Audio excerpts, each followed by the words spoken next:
Philodendron ഇനത്തിൽപ്പെട്ട അപൂർവമായ ഒരു ചെടിയാണ് ഫിലോഡെൻഡ്രോൺ ഫ്ലോറിഡ ഗോസ്റ്റ്. പടർന്നു പിടിക്കുന്ന സ്വഭാവക്കാരാണ് ഇവർ പൊതുവെ. അതുകൊണ്ട് തന്നെ ഇതിന് ഒരു പിന്തുണ എപ്പോഴും ആവശ്യമാണ്. ഇതിൻ്റെ ഇലകൾ ഒരു പ്രത്യേക ഭംഗിയാണ് കാണുന്നതിന് തന്നെ.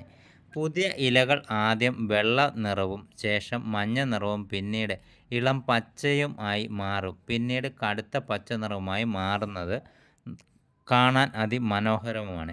ഇതിൻ്റെ ഇലകളുടെ രൂപം കൊണ്ട് തന്നെയാണ് ഫിലോഡെൻഡ്രോൺ എന്ന പേര് ലഭിച്ചത്, അതായത് പ്രേതച്ചെടി. പുതിയ ഇലകൾ വരുമ്പോൾ നോക്കിയാൽ ഒരു കുഞ്ഞു പ്രേതം പറക്കുന്നത് പോലെ തോന്നും. ഇതിൻ്റെ പരാഗണം തണ്ടുകൾ കട്ട് ചെയ്താണ് പൊതുവെ ചെയ്യാറുള്ളത്.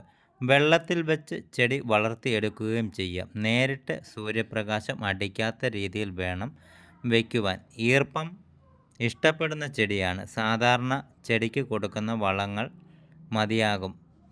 നല്ല രീതിയിൽ വളർത്തിയെടുത്താൽ അതിമനോഹരമായി വീട്ടുമുറ്റത്തും പരിസരത്തും വളർത്താൻ പറ്റുന്ന ഒരു ചെടി ഇനത്തിൽപ്പെട്ട ചെടിയാണ് ഇത്.